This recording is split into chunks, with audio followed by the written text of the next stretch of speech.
शक्ति की ज्योति जगाएंगे माँ का गुणगान, सुनाएंगे श्री दुर्गा सप्तशती के मंत्रों से हम कष्ट सभी मिटाएंगे। जय माता दी। आप सभी को नवरात्रि की बहुत बहुत शुभकामनाएं।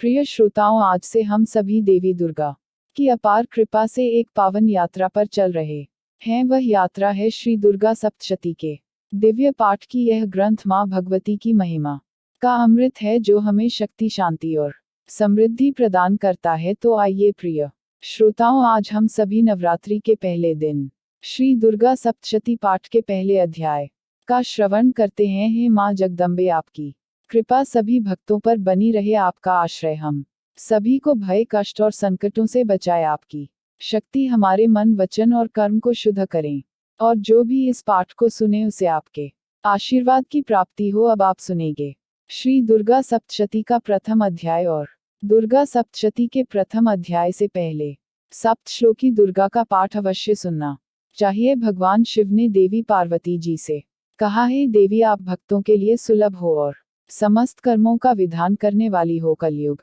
में कामनाओं की सिद्धि हेतु यदि कोई उपाय हो तो उसे अपनी वाणी द्वारा सम्यक रूप से व्यक्त करो। तब देवी ने कहा, हे देव, आपका मेरे ऊपर बहुत स्नेह है। कलयुग में समस्त कामनाओं को सिद्ध करने वाला जो साधन है वह बतलाऊंगी, सुनो। उसका नाम है अम्बा स्तुति ओम।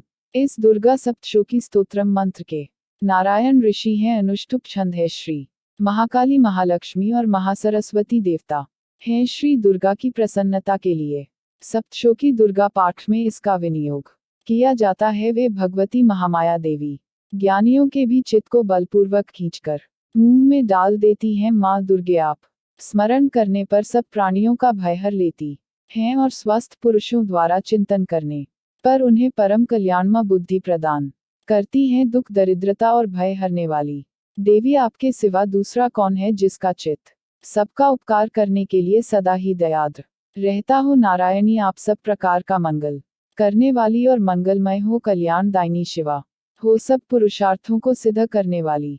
शरणागत वत्सला, तीन नेत्रों वाली और गौरी हो, आपको नमस्कार है। शरण में आए हुए दीनों और पीड़ितों की रक्षा में संलग्न रहने वाली तथा सबकी पीड़ा दूर करने वाली नारायणी देवी आपको नमस्कार है। सर्व स्वरूपा, सर्वेश्वरी तथा सब प्रकार की शक्तियों से संपन्न दिव्य रूपा दुर्गे देवी, सब भयों से हमारी रक्षा करो। आपको नमस्कार है देवी, आप प्रसन्न होने पर सब रोगों को नष्ट कर देती हो और कुपित होने पर मनोवांछित सभी कामनाओं का नाश कर देती हो। जो लोग आपकी शरण में जा चुके हैं उन पर विपत्ति तो आती ही नहीं। आपकी शरण में गए हुए मनुष्य दूसरों को शरण देने वाले हो जाते हैं। सर्वेश्वरी आप इसी प्रकार तीनों लोकों की समस्त बाधाओं को शांत करो और हमारे शत्रुओं का नाश करती रहो। इस तरह से श्री दुर्गा सप्तश्लोकी संपूर्ण हुआ। अब माँ भगवती दुर्गा का आप सभी मन में ध्यान करते हुए प्रथम अध्याय का भी श्रवण कीजिए।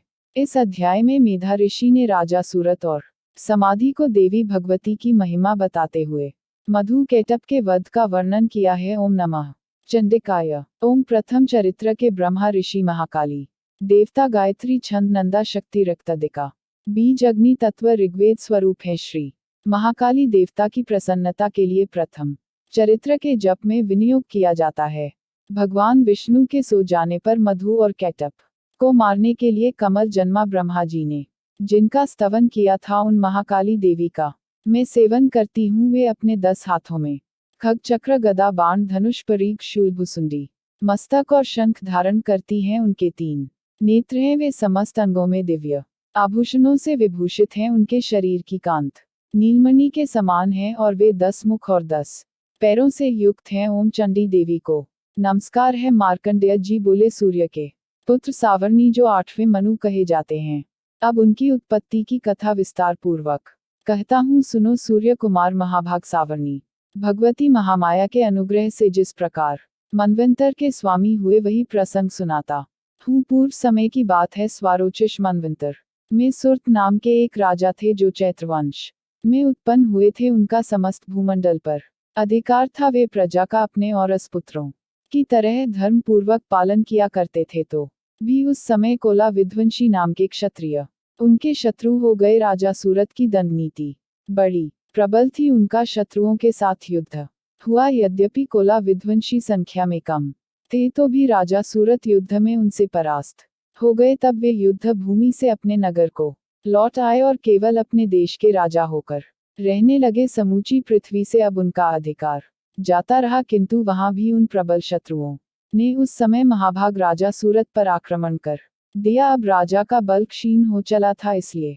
उनके दुष्ट बलवान और दुरात्मा मंत्रियों ने वहां उनकी राजधानी में भी राजकीय सेना और खजाने को हथिया लिया। सूरत का प्रभुत्व नष्ट हो चुका था, इसलिए वे शिकार खेलने के बहाने घोड़े पर सवार होकर वहां से अकेले ही एक घने जंगल में चले गए। वहां उन्होंने विप्रवर मेधा मुनि का आश्रम देखा, जहां कितने ही हिंसक जीव जो अपनी स्वाभाविक हिंसावृत्ति छोड़कर परम शांति भाव से रहते थे। मुनि के बहुत से शिष्य उस वन की शोभा बढ़ा रहे थे। वहां जाने पर मुनि ने उनका सत्कार किया और वे उन मुनि श्रेष्ठ के आश्रम पर इधर उधर विचरते हुए कुछ समय तक रहे। फिर ममता से आकर्षित होकर वह इस प्रकार चिंता करने लगे कि पूर्वकाल में मेरे पूर्वजों ने जिसका पालन किया था वही नगर आज मुझसे रहित है। पता नहीं मेरे दुराचारी वृद्धगण उसकी धर्मपूर्वक रक्षा करते भी हैं या नहीं। जो सदा मद की वर्षा करने वाला और शूरवीर था, वह मेरा प्रधान हाथी अब शत्रुओं के अधीन होकर न जाने किन भोगों को भोगता होगा। जो लोग मेरी कृपा धन और भोजन पाने से सदा मेरे पीछे पीछे चलते थे, वे निश्चय ही अब दूसरे राजाओं का अनुसरण करते होंगे। उन अपव्ययी लोगों के द्वारा सदा खर्च होते रहने के कारण अत्यंत कष्ट से जमा किया हुआ मेरा वह खजाना भी खाली हो जाएगा। यह तथा और भी कई बातें राजा सूरत निरंतर सोचते रहते थे। एक दिन वहां उन्होंने विप्रवर मेधा के आश्रम के निकट एक वैश्य को देखा और उससे पूछा, भाई तुम कौन हो? यह तुम्हारे आने का क्या कारण है?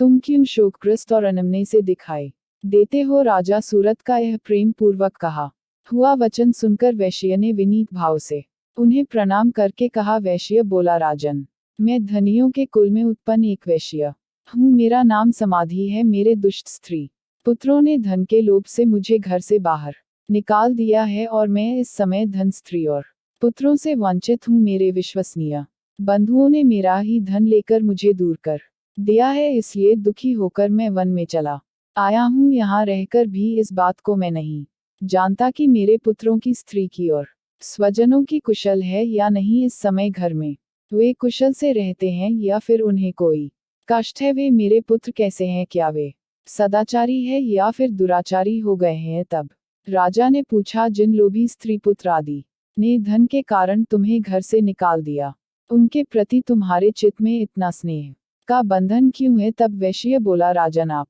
मेरे विषय में जैसी बातें कहते हैं वह सब ठीक है, किंतु क्या करूं? मेरा मन निष्ठुरता नहीं धारण करता। जिन्होंने धन के लोभ में पड़कर पिता के प्रति स्नेह, पति के प्रति प्रेम और आत्मीय जन के प्रति अनुराग को तिलांजलि देकर मुझे घर से निकाल दिया है, उन्हीं के प्रति मेरे हृदय में इतना स्नेह है। महामते गुणहीन बंधुओं के प्रति भी जो मेरा चित्त इस प्रकार प्रेम मग्न हो रहा है, यह क्या है? इस बात को मैं जानकर भी नहीं जान पाता। उनके लिए मैं लंबी लंबी सांसें ले रहा हूँ और मेरा हृदय अत्यंत दुखित हो रहा है। उन लोगों में प्रेम का सर्वथा अभाव है, तो भी उनके प्रति जो मेरा मन निष्ठुर नहीं हो पाता, इसके लिए मैं क्या करूं? तब मार्कंडेय जी कहते हैं, ब्राह्मण तदंतर राजाओं में श्रेष्ठ सूरत और वह समाधि नामक वैश्य दोनों साथ साथ मेधा मुनि की सेवा में उपस्थित हुए और उनके साथ यथायोग्य न्यायानुकूल विनयपूर्ण बर्ताव करके बैठे। इसके बाद वैश्य और राजा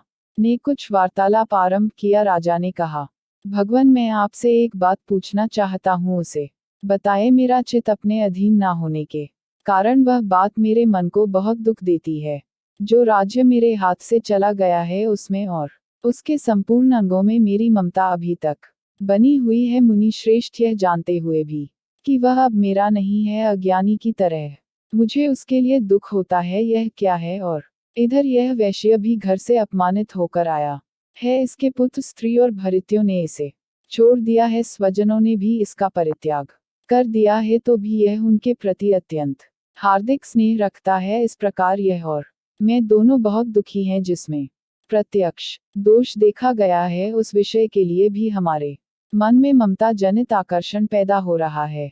महाभाग, हम दोनों समझदार हैं, तो भी हम में जो मोह पैदा हुआ है, यह क्या है? विवेक शून्य पुरुषों की तरह मुझ में और इसमें भी यह मूर्ता प्रत्यक्ष दिखाई देती है। तब ऋषि बोले, महाभाग, विषय मार्ग का ज्ञान सब जीवों को है, इसी प्रकार विषय भी सबके लिए अलग अलग है। कुछ प्राणी दिन में नहीं देखते और दूसरे रात में नहीं देखते, और कुछ जीव ऐसे हैं जो दिन और रात्रि में भी बराबर ही देखते हैं। यह ठीक है कि मनुष्य समझदार होते हैं, किंतु केवल वे ही ऐसे नहीं होते। पशु पक्षी और मृग आदि सभी प्राणी समझदार होते हैं। मनुष्यों की समझ भी वैसी ही होती है जैसी उन मृग और पक्षियों की होती है, और जैसी मनुष्यों की होती है वैसी ही उन मृग पक्षी आदि की होती है। यह तथा अन्य बातें भी प्रायः दोनों में समान ही हैं। समझ होने पर भी इन पक्षियों को तो देखो, यह स्वयं भूख से पीड़ित होते हुए भी मोहवश बच्चों की चोंच में कितने चाव से अन्न के दाने डाल रहे हैं। राजन, क्या तुम नहीं देखते कि यह मनुष्य समझदार होते हुए भी लोभवश अपने किए हुए उपकार का बदला पाने के लिए पुत्रों की अभिलाषा करते हैं। हालांकि उन सब में समझ की कमी नहीं है, फिर भी वे संसार की स्थिति अर्थात जन्म मरण की परंपरा बनाए रखने वाले भगवती महामाया के प्रभाव द्वारा ममता में भंवर से युक्त मोह के गहरे गड्ढे में गिराए गए हैं। इसलिए इसमें आश्चर्य नहीं करना चाहिए। जगदीश्वर भगवान विष्णु की योग निद्रा रूपा जो भगवती महामाया है, उन्हीं से यह जगत मोहित हो रहा है। वे भगवती महामाया देवी ज्ञानियों के भी चित्त को बलपूर्वक खींचकर मोह में डाल देती हैं। वे ही इस संपूर्ण चराचर जगत की सृष्टि करती हैं, और वे ही प्रसन्न होने पर मनुष्यों को मुक्ति के लिए वरदान भी देती हैं। वे ही परा विद्या, संसार बंधन और मोक्ष की हेतुभूता सनातनी देवी तथा संपूर्ण ईश्वरों की भी अधीश्वरी हैं। राजा ने पूछा, भगवान, जिन्हें आप महामाया कहते हैं, वे देवी कौन है? ब्राह्मण, उनका आविर्भाव कैसे हुआ और उनके चरित्र कौन कौन है? ब्रह्मवेताओं में श्रेष्ठ महर्षि उन देवी का जैसा प्रभाव हो, जैसा स्वरूप हो और जिस प्रकार प्रादुर्भाव हुआ हो, वो सब मैं आपके मुख से सुनना चाहता हूँ। तब ऋषि बोले, राजन, वास्तव में तो वे देवी नित्य स्वरूपा ही हैं। संपूर्ण जगत उन्हीं का रूप है और उन्होंने समस्त विश्व को व्याप्त कर रखा है। फिर भी उनका प्राकट्य अनेक प्रकार से होता है। वो मुझसे सुनो, यद्यपि वे नित्य और अजन्मा है, फिर भी जब देवताओं का कार्य सिद्ध करने के लिए प्रकट होती हैं, उस समय लोक में उत्पन्न हुई कहलाती हैं। कल्प के अंत में जब संपूर्ण जगत एक कारणव में निमग्न हो रहा था और सबके प्रभु भगवान विष्णु शेषनाग की शैया बिछाकर योग निद्रा का आश्रय लेकर सो रहे थे, उस समय उनके कानों के मेल से दो भयंकर असुर उत्पन्न हुए, जो मधु और कैडप के नाम से विख्यात थे। वे दोनों ब्रह्मा जी का वध करने को तैयार हो गए। भगवान विष्णु के नाभि कमल में विराजमान प्रजापति ब्रह्मा जी ने जब उन दोनों भयानक असुरों को अपने पास आया और भगवान को सोया हुआ देखा, तब एकाग्रचित होकर उन्होंने भगवान विष्णु को जगाने के लिए उनके नेत्रों में निवास करने वाली योग निद्रा का स्तवन आरंभ किया, जो इस विश्व की अधीश्वरी, जगत को धारण करने वाली, संसार का पालन और संहार करने वाली तथा तेजा स्वरूप भगवान विष्णु की अनुपम शक्ति है। उन्हीं भगवती निद्रा देवी की भगवान ब्रह्मा स्तुति करने लगे। ब्रह्मा जी ने कहा, देवी आप ही स्वाहा, आप ही स्वधा और आप ही वशटकार हो। स्वर भी आपके ही स्वरूप हैं। आप ही जीवन दायिनी सुधा हो, नित्य अक्षर प्रणव में अकार उकार मकार, इन तीन मात्राओं के रूप में आप ही स्थित हो, और इन तीन मात्राओं के अतिरिक्त जो बिंदु रूपा नित्य अर्ध मात्रा है, जिसका विशेष रूप से उच्चारण नहीं किया जा सकता, वह भी आप ही हो। देवी आप ही संध्या, सावित्री और परम जननी हो। देवी आप ही इस विश्व ब्रह्मांड को धारण करती हो। आपसे ही इस जगत की सृष्टि होती है, आपसे ही इसका पालन होता है, और सदा आप ही कल्प के अंत में सबको अपना ग्रास बना लेती हो। जगतमयी देवी, इस जगत की उत्पत्ति के समय आप सृष्टि रूपा हो, पालन काल में स्थिति रूपा हो, और कल्पांत के समय संहार रूप धारण करने वाली हो। आप ही महाविद्या, महामाया, महामेधा, महास्मृति, महामोह रूपा महादेवी और महासुरी हो। आप ही तीनों गुणों को उत्पन्न करने वाली सबकी प्रकृति हो। भयंकर काल रात्रि, महारात्रि और मोह रात्रि भी आप ही हो। आप ही श्री, आप ही ईश्वरी, आप ही हृंग, और आप ही बोध स्वरूपा बुद्धि हो। लज्जा, पुष्टि, तुष्टि, शांति और क्षमा भी आप ही हो। आप खटक धारणी, शूल धारणी, घोर रूपा तथा गदा, चक्र, शंख और धनुष धारण करने वाली हो। बाण, भुसुंडी और परीग, यह भी आपके ही अस्त्र हैं। आप सौम्य और सौम्यतर हो। इतना ही नहीं, जितने भी सौम्य और सुंदर पदार्थ हैं, उन सब की अपेक्षा आप अत्यधिक सुंदरी हो, पर और अपर सबसे परे रहने वाली परमेश्वरी आप ही हो, सर्वस्वरूपी देवी, कहीं भी सत असत रूप जो कुछ वस्तुएं हैं और उन सब की जो शक्ति है वो आप ही हो। ऐसी अवस्था में आपकी स्तुति क्या हो सकती है? जो इस जगत की सृष्टि पालन और संहार करते हैं, उन भगवान को भी जब आपने निद्रा के अधीन कर दिया है, तब आपकी स्तुति करने में यह कौन समर्थ हो सकता है? मुझको, भगवान शंकर को तथा भगवान विष्णु को भी आपने ही शरीर धारण कराया है, अतः आपकी स्तुति करने की शक्ति किसमें है? देवी, आप तो अपने इन उदार प्रभावों से ही प्रशंसित हो। यह जो दोनों दुर्धर्ष असुर मधु और कैटभ हैं, इनको मोह में डाल दो और जगदीश्वर भगवान विष्णु को शीघ्र ही जगा दो। साथ ही इनके भीतर इन दोनों महान असुरों को भी मार डालने की बुद्धि उत्पन्न कर दो। ऋषि कहते हैं, राजन, जब ब्रह्मा जी ने वहां मधु और कैटभ को मारने के उद्देश्य से भगवान विष्णु को जगाने के लिए तमोगुण की अधिष्ठात्री देवी योग निद्रा की इस प्रकार स्तुति की, तब वे भगवान के नेत्र, मुख, नासिका, बाहु, हृदय और वक्ष स्थल से निकलकर अव्यक्त जन्मा ब्रह्मा जी की दृष्टि के समक्ष खड़ी हो गई। योग निद्रा से मुक्त होने पर जगत के स्वामी भगवान जनार्दन उस कार्णव के जल में शेषनाग की शैया से जाग उठे। फिर उन्होंने उन दोनों असुरों को देखा। वे दुरात्मा मधु और कैटभ अत्यंत बलवान तथा पराक्रमी थे और क्रोध से लाल आंखें किए वे ब्रह्मा जी को खा जाने के लिए उद्योग कर रहे थे। तब भगवान श्री हरि ने उठकर उन दोनों के साथ 5000 वर्षों तक केवल बाहु युद्ध किया। वे दोनों भी अत्यंत बल के कारण उन्मत्त हो रहे थे। इधर महामाया ने उन्हें मोह में डाल रखा था, इसलिए वे भगवान विष्णु से कहने लगे, हम तुम्हारी वीरता से संतुष्ट हैं, तुम हम लोगों से कोई वर मांगो। तब श्री भगवान बोले, यदि तुम दोनों मुझ पर प्रसन्न हो तो अब मेरे हाथों मारे जाओ। बस इतना सा ही वर मैंने मांगा है, यहाँ दूसरे किसी वर से क्या लेना है? ऋषि कहते हैं, इस प्रकार धोखे में आ जाने पर जब उन्होंने संपूर्ण जगत में जल ही जल देखा, तब कमल नयन भगवान ने कहा, जहाँ पृथ्वी जल में डूबी हुई ना हो, जहाँ सूखा स्थान हो, वहीं हमारा वध करो। ऋषि कहते हैं, तब तथास्तु कहकर शंख चक्र और गदा धारण करने वाले भगवान ने उन दोनों के मस्तक अपनी जांघ पर रखकर चक्र से काट डाले। इस प्रकार यह देवी महामाया ब्रह्मा जी की स्तुति करने पर स्वयं प्रकट हुई थी। अब पुनः तुमसे उनके प्रभाव का वर्णन करता हूँ।